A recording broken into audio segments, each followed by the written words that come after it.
We have all made mistakes at some point. Some were costly, while others were not. It is said that we learn from them to help us make informed decisions in the future. Many experts are involved in mega construction projects, and you might think that no major mistake can happen, but this is not always the case. Million-dollar mistakes have happened in the construction sector, making companies spend more money in correcting them. From a suspended bridge that collapsed to a skyscraper that magnifies the scorching sun. Stick to the end of this video to learn about an architect who repeated a costly mistake. Welcome back to our YouTube channel. If you're new here, please subscribe and hit that notification bell. In this video, we will look at the most expensive construction mistakes in the world that imposed huge costs to correct. Sit back and relax as we jump straight into the video. Oroville Dam in the Feather River of California was constructed to provide water, power, and flood control among other reasons.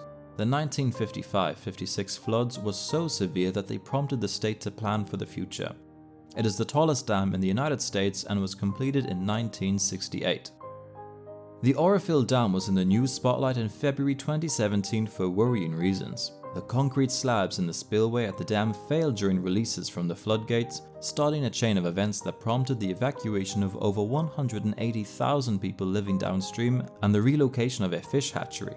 Lake Oroville's water level rose rapidly due to the heavy rains in Northern California during the winter of 2016-17. The reservoirs were subsequently filled to the brim. The state officials had to release water down the main spillway as a way to relieve pressure, and little did they know that it will cause a crack that grew to a 250 feet crater on the spillway. Officials cut off the water supply to the main spillway as a way of preventing more destruction, but, unknown to them, the reservoir continued to fill behind Oroville. There was a little hesitation at first on whether to open the emergency spillway or not because it had never been used before in history. However, as more water was building up with very high pressures, the dam's emergency spillway was finally opened to allow relatively small amounts of water to escape. This action made water in the emergency spillway rise above the level it can flow over. In subsequent days, the water spilled over and eroded the nearby hillside, making its way to the Feather River. A huge sum of $846 million was needed to repair the damages at the Oroville Dam caused by the floods. Daily transportation demand between San Francisco and Los Angeles in California is huge. In a way to address this issue, the state decided to construct a high-speed bullet train in 2008. This was after 12 years of deliberate planning and public participation. The ultimate goal was to shorten the travel time between the major cities on the coastal line. It was initially estimated that the project would cost $68 billion, and the state anticipated raising the funds from diverse avenues. The White House, under former President Barack Obama, gave a sum of $6 million to support the construction. The construction works officially started in 2015, and 3 years later it was halted by former President Donald Trump. He wanted the state to refund the money that they were given by the White House. California Governor Gavin Newsom vowed to keep the money, insisting that the move was politically instigated. Many Californians would have now had access to a high-speed rail because it was set for completion in 2020. Poor management, among many other challenges, have delayed this project by more than a decade. Governor Newsom decided to cut the length of the railway line from its original 920 kilometers to 275 kilometers in 2019. He termed the project as too ambitious, and achieving the new distance would be more manageable. A lot of California residents believe that this project has been a huge waste of public funds. If you are waiting on a ride on America's first bullet train, you will have to be more patient. If the Tuesday afternoon of 18th May 2021 found you in this building, then you know the dreadful incident that I am about to explain. SEG Plaza in Shenzhen is currently the 21st tallest building in China. The skyscraper stands at 957 feet, featuring a helipad and a 4-story level of underground parking. On that Tuesday, the skyscraper began to shake for reasons that could not have been foreseen. This led to the evacuation of thousands of people in an attempt to prevent the seemingly brewing tragedy. The Shenzhen Emergency Management Bureau said that there was no earthquake in the city when SEG Plaza was shaking. They further added that the engineers who inspected the building from the time of panic did not find any safety abnormality, even in the surrounding buildings. It was finally reaffirmed to the public that SEG Plaza was built in accordance with the building code for skyscrapers in the city. There were no serious casualties reported by the time everyone was evacuated from the skyscraper. The authorities said that the shaking was caused by vortex-induced resonance from two long masts on top of the building. Just hold on here, I will simplify this. It means that the masts were causing motions to the SEG plaza by interacting with the external wind flow. There was a need to do some tweaks to the skyscraper, which included removing the aged masts to avoid such an occurrence in the future. In the financial district of London stands a 38-story skyscraper that borrowed its name from Fenchurch Street, which hosts the building. Londoners could not help but call it the walkie-talkie because of its slim shape at the bottom and wide at the top. This building has also been dubbed as the ugliest in London, and it's an eyesore for the Londoners. Construction of this skyscraper began in 2011 and the first tenant took space in May 2014 before it was fully completed in August the same year.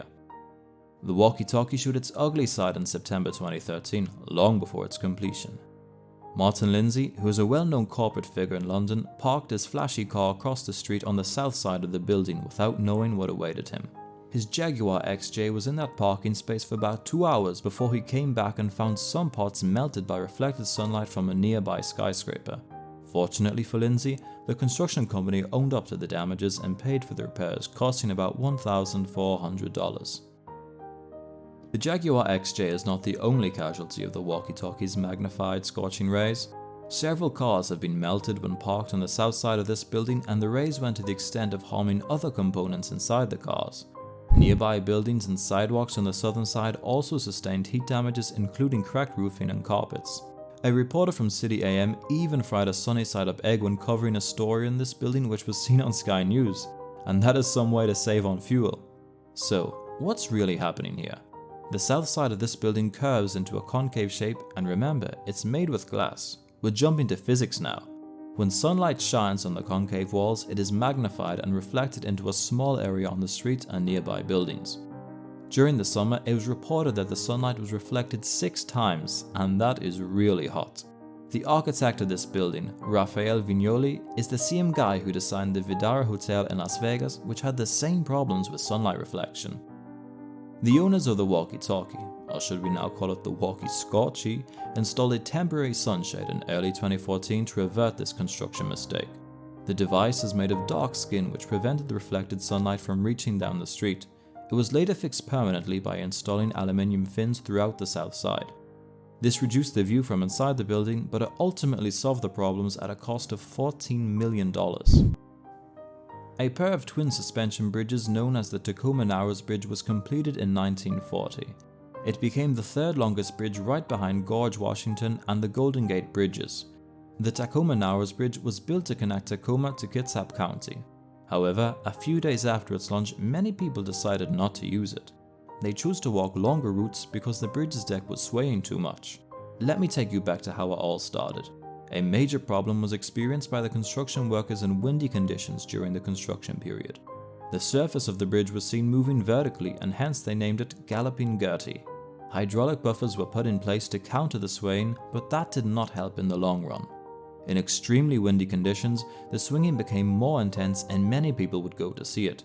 Tacoma received visitors from across the country who would come to see what had become a tourist attraction. The Galloping Gertie finally collapsed and fell in the waters during a windstorm on 7th November 1940.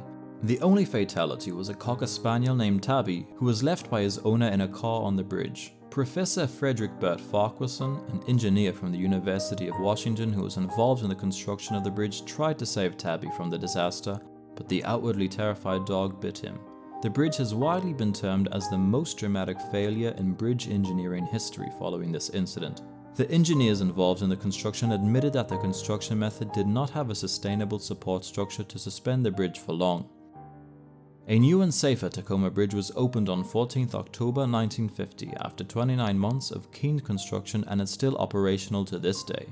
Washington State added a parallel bridge with 4 lanes to make it dual in 2007. The current bridge is the 5th longest suspended bridge in the United States, and it cost $790 million. And there you have it, guys. The 5 most expensive construction mistakes in the world.